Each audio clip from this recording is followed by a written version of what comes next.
Hello, war historians. Today we're diving deep into the secret treasure trove of American tanks in the phase Cold War, where groundbreaking ideas are constantly born. Forget the M41 Walker Bulldog or the M551 Sheridan. We'll explore a forgotten legend, T92 Light Tank model, with design breakthrough had nearly become the backbone of the U.S. Armored Force. This tank promised the agile, powerful, and ability air transport optimal. So what caused this potentially promising project to be scrapped? Let's find out. After Korean War, the U.S. military realized that the light tank M41 Walker Bulldog, though effective, is too much heavy and difficult to transport for modern battlefields. The urgent need is a new vehicle. Light tanks that can be transported by transport aircraft C-130 without disassembly. That's when the Project T92 was initiated in the mid-1950s. Designers at Cadillac Armor Engineering Company was tasked with creating a machine under 18 tons, with firepower equivalent to M41. In particular, T92 must have low height and improved Toretto, minimize the possibility of detection. The T92 is equipped with a gun 76mm, similar to M41.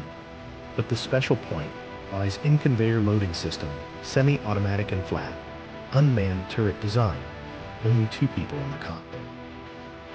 This significantly reduces mass and cross-section of the car. The T92 is truly a technological leap forward. To achieve the weight target, engineers used aluminum alloy spacious in the body, gasoline engine Continental, 6-cylinder providing 340 horsepower, allowing the T92 to reach an impressive speed of over 56 km range. However, the most notable detail is torsion bar, suspension protected by outer shield-like skirts. This provides added protection for the wheels and tracks. Furthermore, the T92 can carry up to 60 bullets, a respectable figure for a light tank. The turret design tends top lane and slope, which increases bullet resistance and reduces visibility. This is a vehicle designed to survive and quick attack in a highly mobile warfare environment. The T92 completed its tests in 1957 with excellent results. Very good.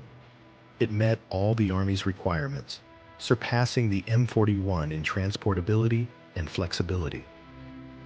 So what killed this project?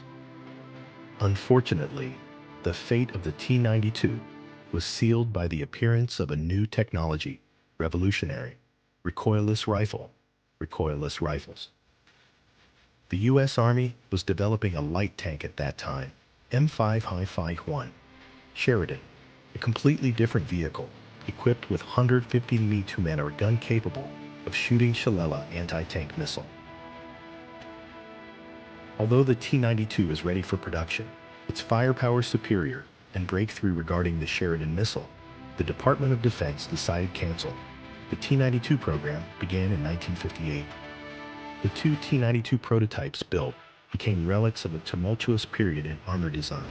The T92 is a perfect example of how even the best can also be eliminated by growth rate. It was a dizzying feat of warfare technology. It laid the foundation for many ideas that were applied in later tanks, even though it never saw combat itself. What do you think? Could the T92 have changed history if it had gone into production instead of the Sheridan? Leave your thoughts in the comments section below. If you enjoy exploring these unique war history stories, don't forget to subscribe and ring the bell so you don't miss our next video. See you next time.